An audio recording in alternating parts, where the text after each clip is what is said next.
Assalamualaikum kami ucapkan, adik dan abang tua dan muda.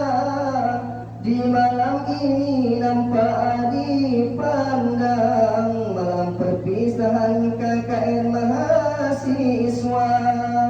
Di malam ini nampak dipandang, malam perpisahan KKN mahasiswa.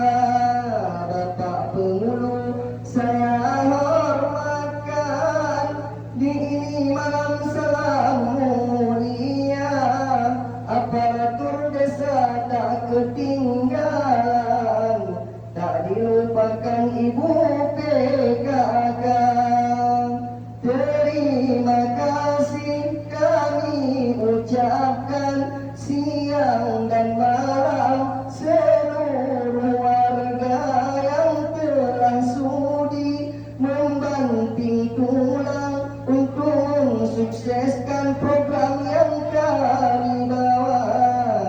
Kami mahasiswa masih banyak kekurangan, nampak dipandang tahap pelajar. Inilah kami masih perlu bimbingan, jangan bosan-bosan mendidik semua.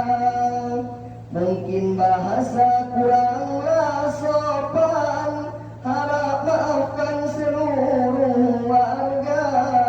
Mungkin di sini kami sering kejaringan, harap maafkan tua dan muda. Walaupun desa kita tak ada jaringan, tapi kami semangat tak padam untuk membangun desa. Semoga yang kami buat ada efek ke depan, semua program berjalan lancar. Pertama sampai di sini hati kami senang, langsung disambut dengan hati lapang oleh Ibu Pengulu kita. Diberi tempat tidur sangatlah nyaman, seakan-akan di dalam istana. Diberi tempat tidur sangatlah nyaman, seakan-akan di dalam istana. Di malam ini sungguhlah sayang, malam perpisahan yang kami rasa. Kami di sini dalam perantauan, genap sebulan di desa kita. Mungkin ada tingkah laku yang kurang sopan, harap maafkan untuk kami semua.